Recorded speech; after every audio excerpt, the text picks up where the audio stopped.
Algebra 2, Unit 7 Study Guide, numbers 20 and 21. These problems cover concepts 35 and 36 using the law of sines and the law of cosines.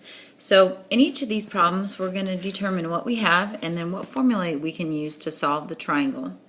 So number 20, if you look, we know an angle and a side and an angle. If we know two angles and a side in a triangle, then we can solve using the law of sines. So let's list what we need to know in order to solve the triangle. Well, we need to know angle A, we need to know side B, and side C. So we'll just leave that over to the side, and once we fill in those values, then we know we've solved the triangle. Let's start with angle A. If you know two angles of a triangle, just subtract those angles from 180 to find the third. So 180 minus 101 minus 63 is 16 degrees. Now to find side B, we'll set up the law of sines. So we say B, we put what we're looking for in the upper left position. We put that over the sine of angle B, which is 101, equals,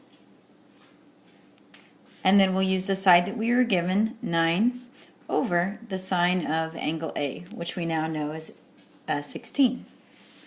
So to solve for B, we need to multiply both sides by the sine of 101 degrees. So grab your calculator. You can take 9 divided by the sine of 16 times the sine of 101. You should get 32. To find side C, we'll just use the law of sines again. We're looking for C, so we'll put that in our upper left position.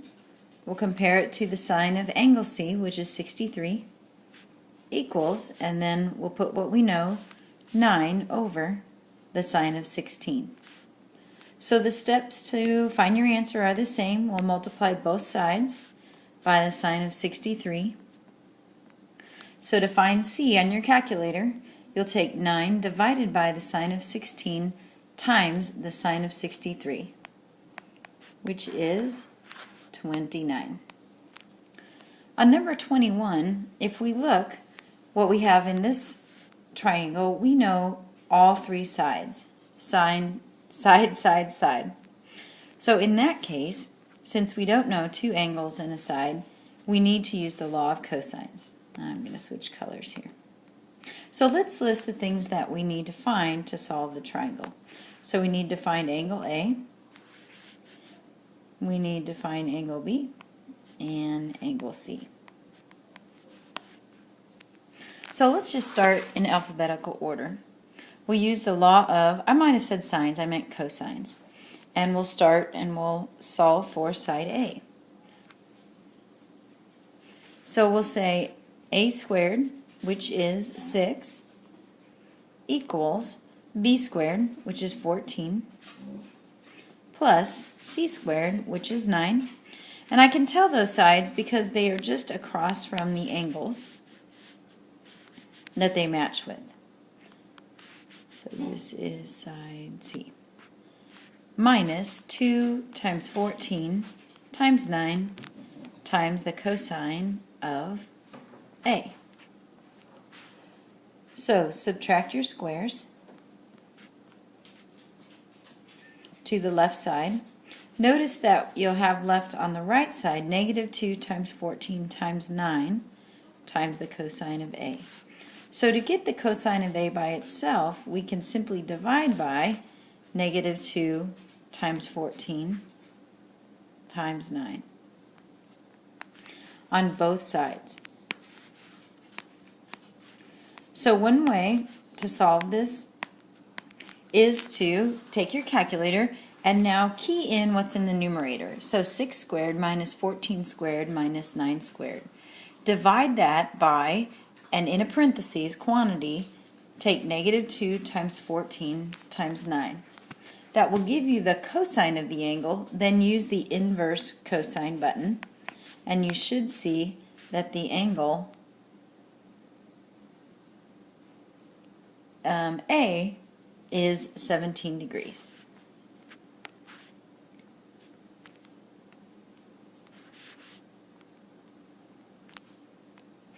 Angle B we can find the same way using the law of cosines.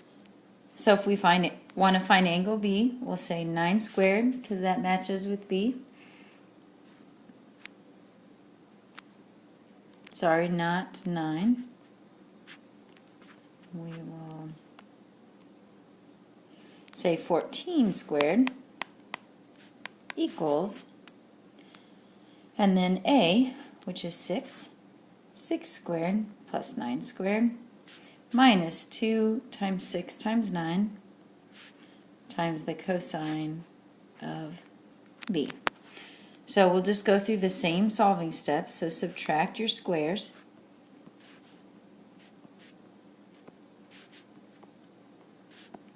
On the right side, you'll have negative 2 times 6 times 9. Sorry, it's just my dog Jack.